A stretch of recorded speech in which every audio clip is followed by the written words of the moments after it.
Doctors striking. They had a CBA.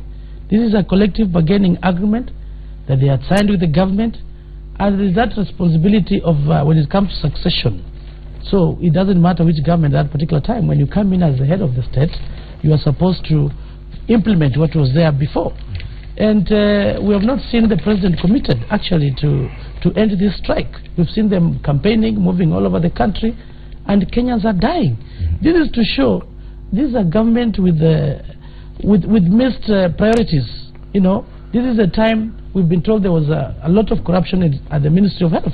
Maybe that was the money that was meant to pay the doctors. So this is the highest time we need the Jubilee government to come and show really, are they committed to the fight against corruption? Yes. It is their tenure that we are seeing issues of corruption increasing. And we are telling Kenyans to watch this when it comes to 2017 elections. They should vote in a government that is going to be very committed to fight against corruption. Yes, but Onyonka, we're being compared to the Gambia. Yes. Nicaragua, Madagascar, Bangladesh. Surely, in an election year, when the president is seeking re-election, this kind of ranking definitely could hurt his chances.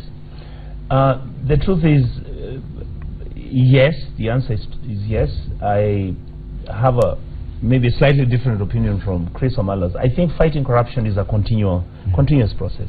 I think to a large extent, the offices which exist, the EACC, the DPP, and the judiciary as a whole, need to put much more effort, and we need to engage ourselves as a country.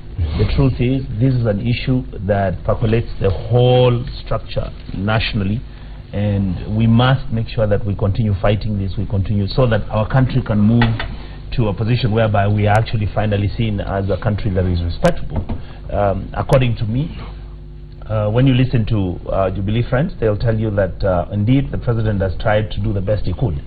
He has fired a few ministers. He has made sure that anybody who is in trouble, who has misused public funds, is taken to court and all that. But I think we can do more.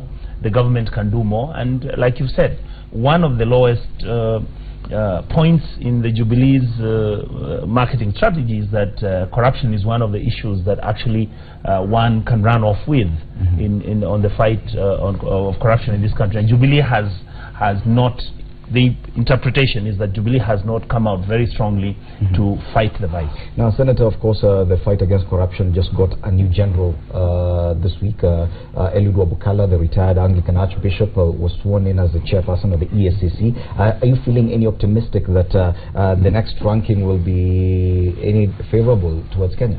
I want to wish him well. I do know him as a man of integrity, who I believe is able to overcome greed.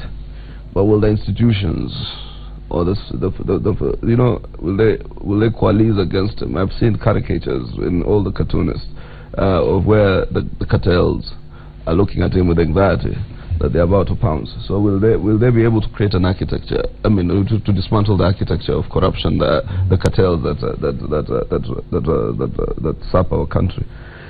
But it appears to me corruption is almost like a Jubilee swag. You know what I mean? You do a selfie and then you become corrupt a little, so that you become a fully imbibed Jubilee membership. Because I think it's not right that every other time, at every level, there's corruption. In fact, but also we in the coalition called CORD must deal with it. It's at our local levels in many of our CORD counties. I can tell you, doing the Public Accounts Committee reports, governors across board, be they CORD, be they Jubilee, are just fleecing the coffers of their people. I think in terms of consistency, in terms of honesty, in terms of truth, if it is bad with Jubilee, then it is certainly bad with CORD. So I think we cannot, on one side, say that it's some people trying to paint us bad, and yet you use the same Public Accounts Committee report, Auditor General's report, to point fingers at the national government. When you use the Public Accounts Committee reports to paint fingers on the court governments, you say it's work in progress. People are given an opportunity to clear themselves. So I think there's double standard. I think this country once also needs a bit of integrity in its politics. Yes, Bonerongo Kangata, of course, this is definitely an indictment on the country's leadership from the county level to the national level. Yes, CORD and Jubilee, they have governors, and across board they're all being accused of corruption, but the administration, the national administration of the Jubilee government, surely this is a direct indictment on the Jubilee administration in an election year, less than 6 months to the election. Now the question should be, this conclusion is based on what evidence? How did they arrive at this conclusion? They should show us the methodology, the research sample. Of course. Let us go to the next topic. Let's go to the next topic. Allow me to speak. Let's go to the next topic. No, Bwana Kangata, you have the point go is, ahead. Go ahead. no, the point is, we are people who are learned, we have gone to school, we know that when you reach a certain conclusion, you must use a certain objective methodology of study. This is an NGO. Yes. We all know how NGOs dislike Jubilee administration. Fine, be that as it may. Be that as it may. International. No. Global ranking and it's maybe you need to understand what is this international body.